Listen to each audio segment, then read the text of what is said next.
In this section, we are going to start with your introduction to the nervous system. Because when you have a thought and decide you are going to move, you actually have to translate that thought into a skeletal muscle contraction. Here are some of the terms that you will need to know. Motor neuron, and that is simply the neuron that is carrying information off to the skeletal muscle, so you can contract the specific skeletal muscle you want to move. Motor unit, which will be a motor neuron and all of the skeletal muscle fibers it can innervate. Let me repeat that. The motor unit is a motor neuron and all of the skeletal muscle fibers it can innervate. The motor end plate, which is just the specialized area of the sarcolemma that will contain receptors to pick up the neurotransmitter that will be released by the motor neuron. So the motor end plate, let me repeat what I said, is the specialized area of the sarcolemma, or the skeletal muscle fiber membrane, which is specialized to contain receptors that will pick up the neurotransmitter that is released by the motor neuron. And the neuromuscular junction is just that. It is where the neuron and the muscle meet in order to be able to communicate.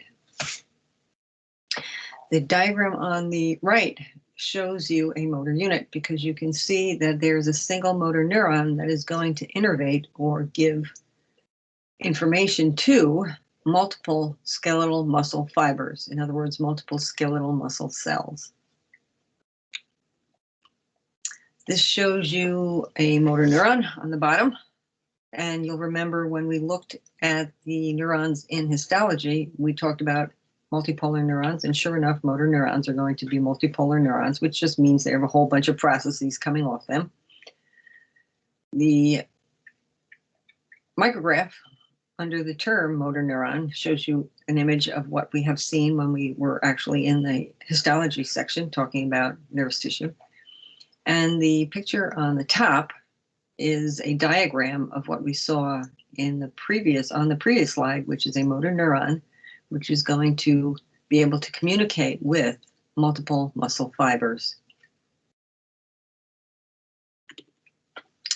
This shows you a blow-up of what we just went over, and we're going to talk a little bit about more terms, so let's go over them. First of all, we know that a motor neuron is going to be able to interact or communicate with multiple muscle fibers. And if you take a look at where that black rectangle is, you can see that one of the ends of branches at the far end, the distal end of a motor neuron, is sure enough talking to a skeletal muscle fiber. So the action potential, which might also be called an impulse, is traveling down along what's known as the axon towards the muscle. You can see the nucleus of skeletal muscle fiber. And remember, they're multinucleated, so you can see more than one. And you can also see the sarcolemma of the muscle fiber. And if you look in that black rectangle, you will see sort of a folded area of the sarcolemma. That is the motor end plate. And again, that is going to be specialized because it will contain receptors which will pick up the neurotransmitter that is released by the neuron.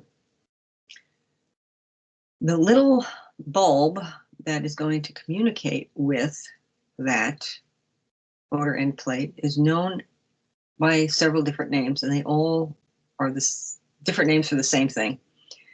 So you may hear it called synaptic end knob, you may hear it called a synaptic knob, you may hear it called synaptic end bulb. I generally refer to it as a synaptic end bulb that will contain neurotransmitters. And in the case of skeletal muscle contraction, the neurotransmitter that you need to know is acetylcholine. So this shows you, same thing, just a different image. You have a motor neuron that is going to terminate in multiple synaptic end bulbs. Each of those synaptic end bulbs is going to be associated with a motor end plate. The motor end plate has receptors, which are indicated by those little pores or holes that will be able to pick up the neurotransmitter that is specific to skeletal muscle contraction. And again, that is going to be acetylcholine. So the synaptic end bulb, the synaptic knob, contains neurotransmitters which will be released in order that the neuron can communicate with the skeletal muscle at the motor end plate. I like this picture because if you take a look at the synaptic end, or synaptic vesicle, sorry, that is indicated by the white arrow, you can see that it is releasing neurotransmitter, and it is releasing those neurotransmitters through the process of exocytosis. So that is one of the many reasons you need to learn about transport mechanisms for cells. And you also need to learn about diffusion, because the way that the neurotransmitter acetylcholine gets from where it is released by that vesicle to the receptors on the motor end plate is through diffusion. So yeah, if you take a look at that picture, you will see there is a teeny little space between the synaptic end bulb and the motor end plate. That is what is known as the synaptic cleft. That is called the synaptic cleft. So when the neurotransmitter is released via exocytosis, it will diffuse across the synaptic cleft and get picked up by acetylcholine receptors on the motor end plate. Remember how we talked about requirements for skeletal muscle contraction? I already gave you two. One is you have to have a thought. You have to actually want to move. You have to have, therefore, that will derive an impulse. So the impulse or the action potential is one requirement.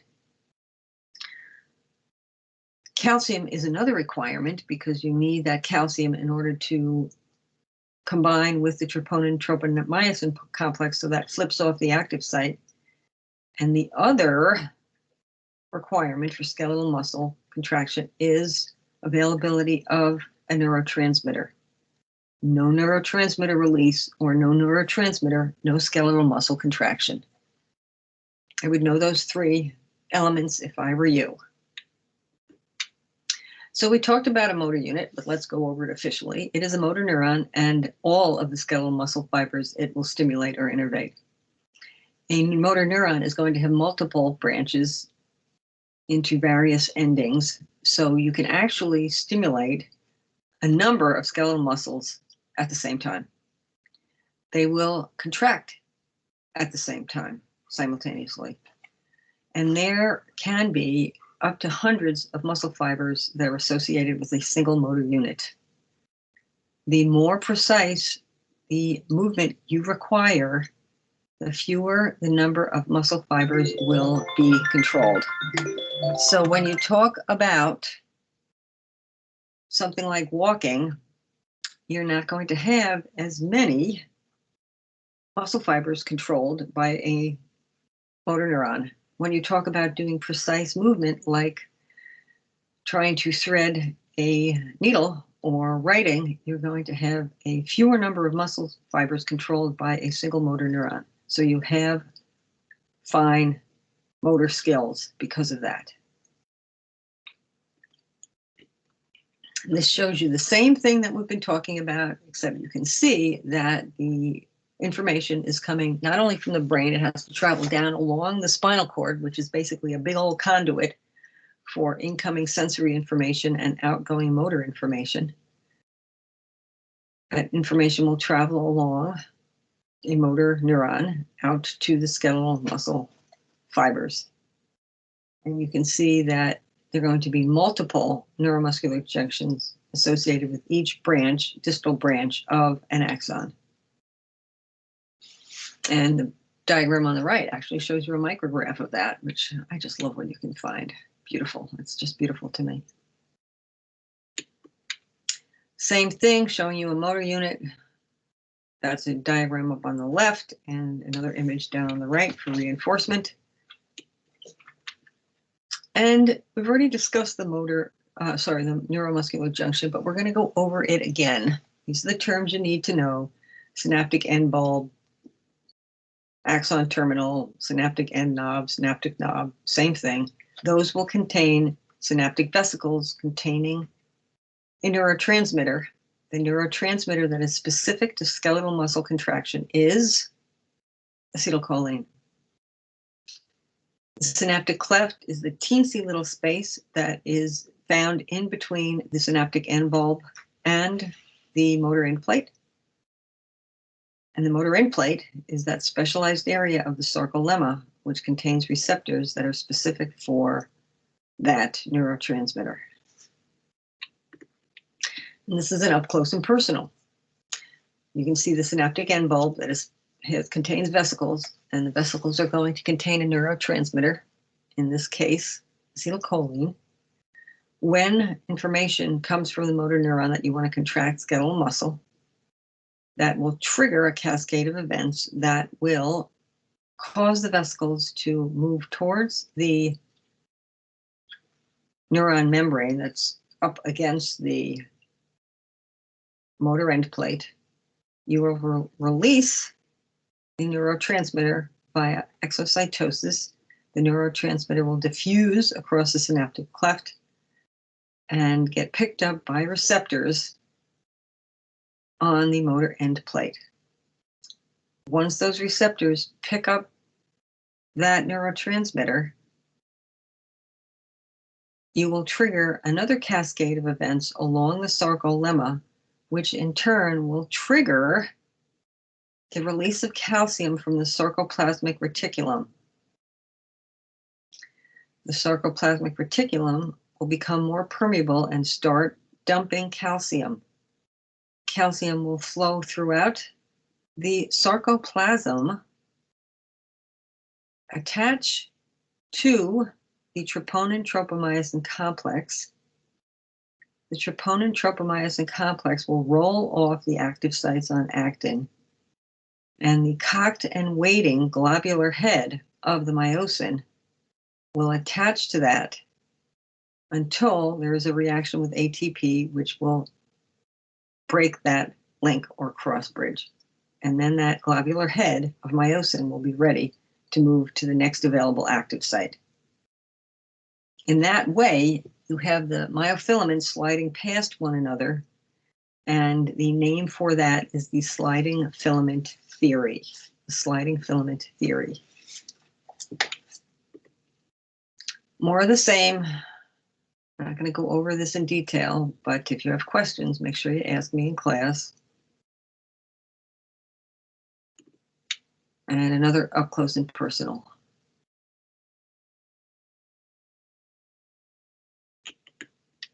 And another micrograph. Just beautiful. A couple of videos for your elucidation and enjoyment.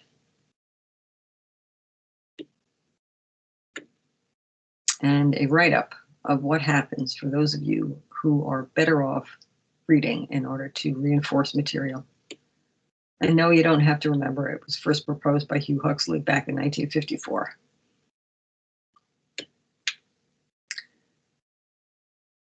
So, more details. What happens with calcium and how it needs to bind to the troponin tropomyosin complex. Once that calcium binds to the troponin tropomyosin complex, it'll roll off the active site and the myosin globular head will attach. More detail. And I like this because this shows you a single globular head doing its thing. So you can see the globular head, which is in red, moving along. You can see the troponin tropomyosin complex, which is this sort of, I don't know what color this is, magenta, blue stranded complex. you can see that calcium, a calcium ion, which is sort of that orangey, or sorry, yellow greenish molecule coming in, is attaching to the troponin tropomyosin complex, which will cause that complex to roll off the active site. The globular head will attach to the active site and will actually stay there until there is a reaction with ATP, which will do what is known as phosphorylize, and you will end up with a phosphate group and ADP. It's kind of mesmerizing to watch this. So let's talk about rigor mortis. Why does rigor mortis occur? Rigor mortis occurs because when you die, your membranes within the cells start to disintegrate.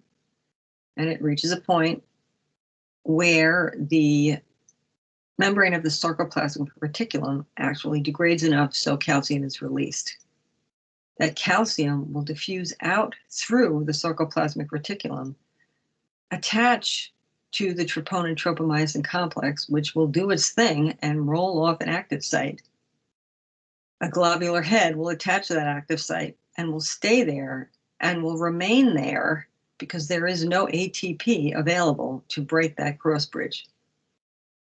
The reason that rigor mortis eventually fades away is because as the body continues to degrade, those cross bridges will eventually break on their own just because of the degradation that's occurring.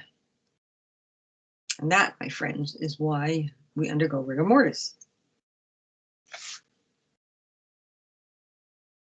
And yes, before I leave this section, you can see that there's a magnesium ion that comes into play. We're not necessarily going to talk about that. You do need to know about calcium and ATP, though, when it comes to skeletal muscle contraction and the interaction of the globular head with an active site on actin. Just another image, you can see a lovely globular head with reaching up towards the active sites on actin. And there are a number of good videos that I have posted here if you need more information. Some are simply visuals, and some have great detail. Another picture, just to reinforce what we talked about.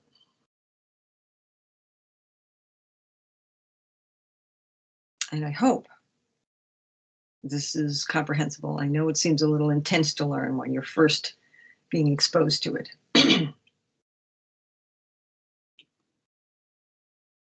This is a diagram of what happens step by step. Keep repeating myself because I want to make sure you understand this. And that, my friends, is the sliding filament theory.